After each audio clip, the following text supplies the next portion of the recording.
No Agenda 47 de hoje, o pedido angustiado de um imigrante em Washington, D.C. ganha repercussão. Mãe e filho portadores de Combo Card são presos ao tentar reentrar nos Estados Unidos pela fronteira com o Canadá. E no primeiro dia de intervenção de Donald Trump na capital americana, a polícia realiza 76 prisões. Você confere todos os detalhes agora.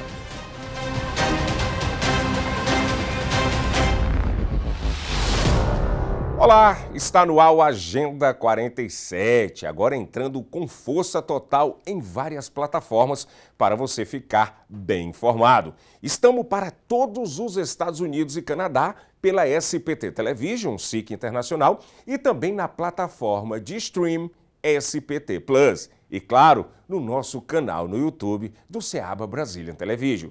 Informação de qualidade, credibilidade e conexão direta com a nossa comunidade em qualquer lugar aonde você estiver. Agentes do ICE realizaram redadas e batidas em Washington, D.C., prendendo ao menos 7 pessoas em uma das cenas mais comoventes. Um homem é derrubado no chão e suplica com voz trêmula: "Por favor, deixe-me ir, eu tenho filhos."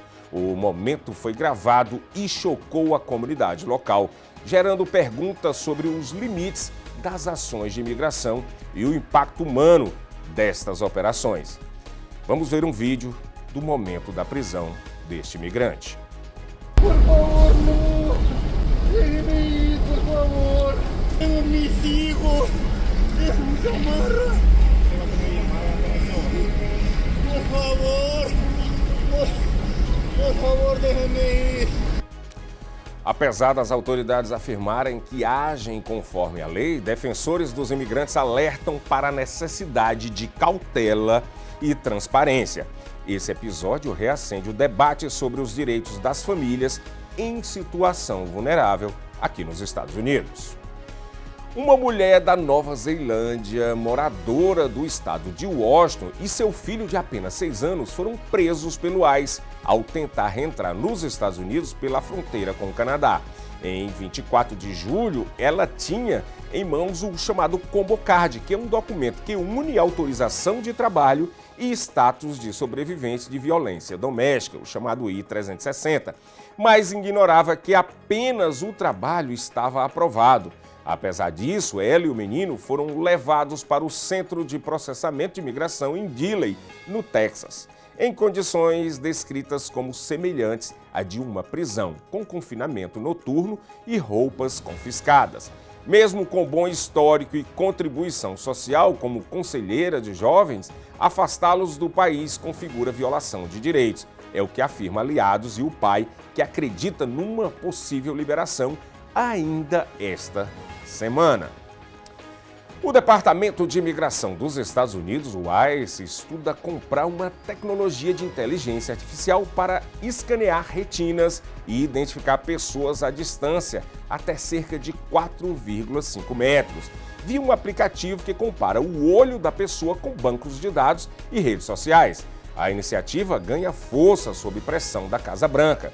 Com a aprovação de recursos para contratar 10 mil novos agentes, especialistas alertam que para imprecisões e invasões de privacidade, conforme Andrew Maynard, que diz que fotos da íris exigem uma boa iluminação, olhos abertos e câmeras de alta resolução, algo questionável com celulares à distância. O ICE ainda não confirmou oficialmente o uso dessa tecnologia e declarou que utiliza várias tecnologias respeitando as liberdades civis e as leis norte-americanas. Foi preso em Massachusetts pela Polícia Migratória dos Estados Unidos o brasileiro Anderson Borges de Jesus, condenado por homicídio qualificado no Brasil e alvo de um Red Notice da Interpol. Ou seja, ele estava sendo procurado internacionalmente. Ele estava nos Estados Unidos em situação imigratória irregular. A prisão faz parte da operação que visa imigrantes com históricos criminais grave. Ainda não há data definida para sua deportação e a cooperação do ICE e da Interpol e do governo brasileiro vem sendo realizada com efetividade. Um ex-líder paramilitar colombiano foi preso também recentemente em Orlando.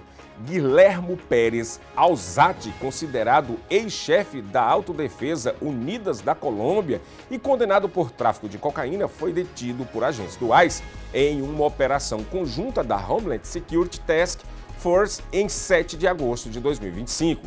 Ele confessou tudo. Em julgamento anterior, ter participado de 29 assassinatos enquanto comandava atividades criminais para financiar operações com drogas. Em 2017, ele já havia sido ordenado a sua deportação, mas agora não havia sido cumprida. O ICE afirma que ele deve ser enviado à Colômbia para enfrentar a justiça naquele país. O Departamento de Segurança Interna, o DHS, sob gestão de Trump, vem enfrentando críticas por usar músicas, obras de arte e marcas famosas em postagens sobre deportações nas redes sociais, tudo sem autorização. Entre os protestos estão o espólio de Woody Gutierrez sobre o uso da música Esta Terra é a Vossa Terra e da família de Tom Petty, que exigiram a remoção do conteúdo. O DHS defende que o objetivo é informar e celebrar o patrimônio nacional. Mas resta saber se esse entendimento será o suficiente daqui por diante para evitar um caminho de processos que possam surgir. Um juiz federal, Lewis Kaplan, além de restringir a lotação no centro de detenção do ICE, na 26 Federal Plaza, em Manhattan, impôs regras imediatas: colchões limpos, mínima de 50 feet por detento, acesso a banho, higiene, refeição extra, água, contato privado com advogados e direito informado em até 1 hora. A decisão ocorre após denúncias de pessoas dormindo no chão, sem remédios ou atendimento digno, e será válida até 26 de agosto, podendo evoluir para uma ação mais abrangente e coletiva. Segundo a Casa Branca, autoridades americanas prenderam mais de 300 mil imigrantes em situação irregular nos primeiros 6 meses do segundo mandato de Donald Trump. De acordo com o governo, 70% eram estrangeiros com antecedentes criminais. A operação de extrema noção envolveu ações em tribunais, residências e locais de trabalho e desencadeou protestos na capital Washington, D.C. A Guarda Nacional começou a patrulhar, inclusive, as ruas a mando do presidente, que ordenou a retirada imediata das pessoas em situação de rua e prometeu limpar a cidade. Enquanto isso, a ONG Observatório dos Direitos Humanos denunciam condições precárias nos centros de detenções. Celas lotadas, imigrantes dormindo no chão sob luzes de neon, sem nenhuma higiene básica. Donald Trump anunciou também na quarta-feira, dia 13 de agosto de 2025, que vai solicitar ao Congresso dos Estados Unidos a prorrogação da intervenção federal na segurança de Washington, D.C., além do atual limite de 30 dias, usando como base na seção 740 da Home Rule ACT. No primeiro dia de intervenção, a polícia registrou 76 prisões acima da média diária de 56 em 2024. A maioria foi detida por dirigir alcoolizada, falta de documentos e resistência à prisão. Um indivíduo por mandado de agressão e outros foram ainda portando armas ilegais. A Casa Branca assumiu o crédito pelas detenções. Mais de 1.450 agentes foram mobilizados, aproximadamente metade da polícia da cidade e apenas 30 soldados da Guarda Nacional, de um total de 800 previstos para os próximos dias. Trump também sinalizou que pode estender essas ações para Nova York, Los Angeles e Chicago, todas cidades lideradas por democratas. Caso válidas em Washington, se o Congresso aprovar, Trump insinua que poderá declarar estado de emergência nacional para estender o controle em Washington. O confronto entre a segurança federal e a autonomia local ganhou um novo capítulo. Resta saber se o Congresso vai apoiar essa prorrogação. Também em relação a isso que eu acabei de falar, essa matéria dessa intervenção militar de Trump, em Washington, moradores protestaram contra a presença crescente desses agentes federais nas ruas da capital, após o presidente Trump assumir o controle da polícia local e enviar tropas da Guarda Nacional. Manifestantes bloquearam um ponto de checagem da 14ª Street, gritando "Get out of street, go home, fascistas", para criticar o monitoramento policial intenso entre os alvos, paradas por infrações leves, como cintos de segurança ou lanternas quebradas. viraram símbolo de uma intervenção tida como autoritária, especialmente com a atuação de agentes do ICE e da Homeland Security Investigation. As autoridades afirmam que as medidas visam restaurar a ordem, mas líderes municipais, como a prefeita Muriel Bowser, defendem que o crime está em níveis historicamente baixos e questionam, inclusive, o caráter político desta operação. Agora vamos para as nossas repercussões do embate aí, do Brasil com os Estados Unidos. O presidente Luiz Inácio Lula da Silva anunciou ontem, quarta-feira, dia 13 de agosto, o Plano Brasil Soberano, que injeta 30 bilhões de reais em linhas de crédito para ser acessíveis a empresas brasileiras prejudicadas pelas tarifas de 50% impostas pelos Estados Unidos. A medida provisória foi assinada na quarta-feira no Palácio do Planalto. O governo dará prioridade a pequenas e médias empresas, especialmente no setor de alimentos perecíveis, como frutas, mel, espinafre, além de empresas de máquinas que também sejam previstas para compras governamentais.